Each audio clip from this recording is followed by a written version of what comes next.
isochoric process do? Here is an isochoric pressurization. Here's an isochoric depressurization. Yeah. How much work do they do? Does the piston move at all?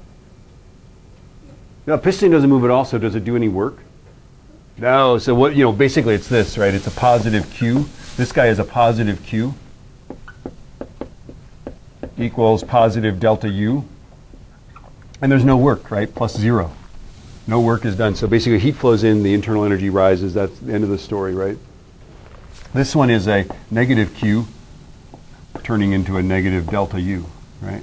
Plus 0, right? There's no work done. I do that line perfectly straight up and down. Yeah. So when we do this, we look at the equations, that's what's going on, right?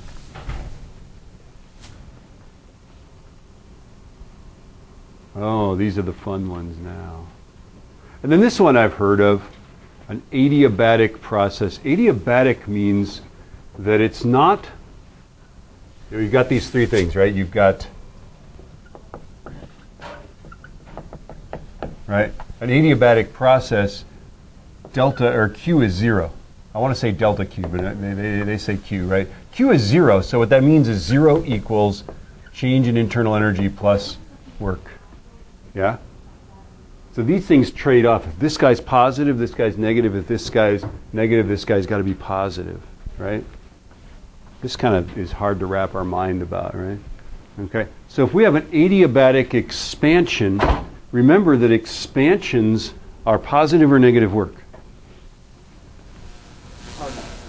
Positive work, aren't they? Yeah? Okay. So if the work is positive, if it's an expansion, let's make a little table here, right? Okay. This guy's positive, this guy's 0, right? Then what, what does this guy have to be? It has to be negative. What does that mean? If delta U is negative, what happens to the temperature? It decreases, right? Yeah? Okay. So this is going to cause cooling. Have you ever wondered how refrigerators make cold out of electricity? Have you ever wondered that? No. How does this get cold? Well, that's how you get it cold. You just take a gas that's already compressed and you let it expand. When it expands, it gets cold. How many people have used those things that make whipped cream? Those little nitrous oxide containing, then you try to sniff the nitrous oxide. Just kidding, right? But anyway, those little things that do that, when you pull them out, they're really cold, aren't they? They're like ice cold. They started out room temperature. CO2 things, CO2 rockets, you guys do those? And when it goes, do you ever touch the canisters afterwards? They can have frost on them. I mean, those CO2 things, or if you've got like in your paintball gun, boom, boom, boom, boom, boom, boom, those little canisters get cold. How about butane or propane tanks? When you've been grilling, you touch the tanks, aren't they cold? Because they're expanding, right? Okay, so this is where it is. When you expand stuff, it tends to cool down, right? And then what if we compress? So adiabatic expansion, work is done by the gas, no heat flows in, right? It's, there we go, right? Okay, so it cools down. So this, and what if we compress? What's going to happen? Well, compression means actually negative work, right? Work on the gas, so what's going to happen to the, yeah, this guy's going to be positive, right? Okay, so this is actually a heating. Now, here's the trick. For refrigerators to use the same gas over and over again, which they do, okay, they've got to have a side that they're compressing so that they can later make it expand. It expands in the freezer box. Where does it compress? In the back. Yeah, in the back. Some of them have a little thing in the back that gets warm. All of your refrigerators have something in them that's warm and also something that's cold. So your homework tonight is to go find the hot side of your refrigerator.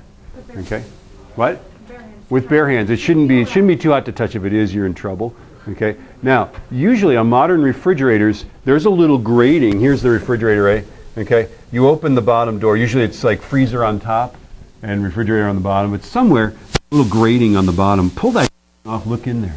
Okay. Air has been circulating through that thing, and they recommend that you clean it once a month. When was the last time you cleaned it?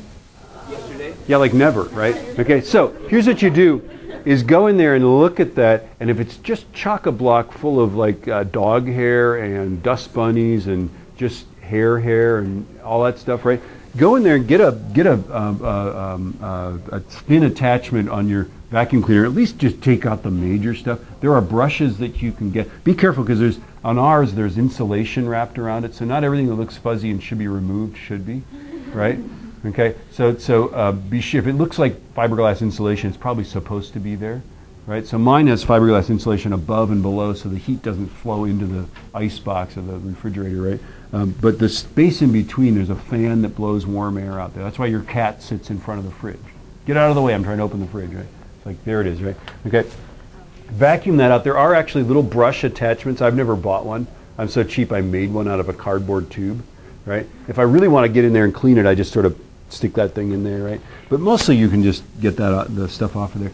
Here's the deal. Your refrigerator is the most efficient if this thing isn't too hot. When that gets hot, it's harder to compress a hot gas, right? Yes? You're compressing into a higher pressure because higher temperature is higher pressure, right? The motor works harder. And so you can save a lot of energy just cleaning that thing off. The refrigerator is one of the biggest energy users. If you have an electric water heater, it's even bigger, right? In fact, the electric company loves electric water heaters, right? You can heat with gas water heaters for about half the cost, but as soon as you're a water heater, they keep track of how old your water heater is, and when your water heater is about to expire, your electric one, PGE will send you this little thing saying, really, electric water heaters are the way to go.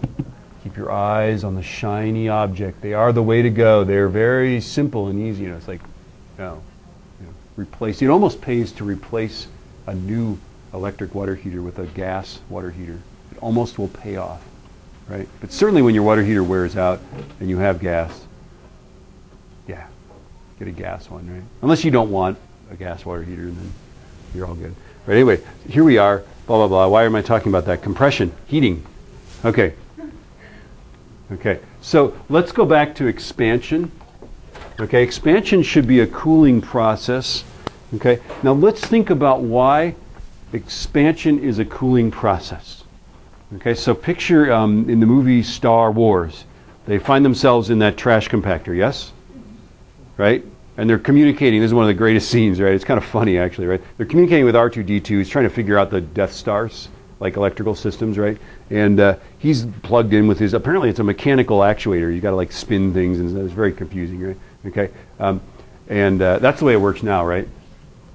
Yeah, James Steadman's got this little thing that he spins around, right? So anyway, and the wall is moving in, right? Let's imagine that the wall is moving out. That's an expansion, okay? If I take a ball and I bounce it against a wall, I don't want to like hurt anybody. Okay. If I bounce something off this wall and the wall is not moving, and this is a perfectly elastic collision, it comes off with the same speed, doesn't it? What was that, right? Okay. What if the wall is moving away from me? It's going to come off with a slower speed. In fact, soccer players know this, right? Okay. If the ball comes down to you and you want to trap it and control it, you move your foot not toward the ball. That would be a compression. You move your foot away from the ball. This is something I deeply can't do, right? 50-50 chance. Will I trap it? Will I clear it? I don't know, right? Okay. But the ball comes in and you just move your foot in the direction of the ball and you can just drop the ball right down there and then you look around and choose what you're going to do, right?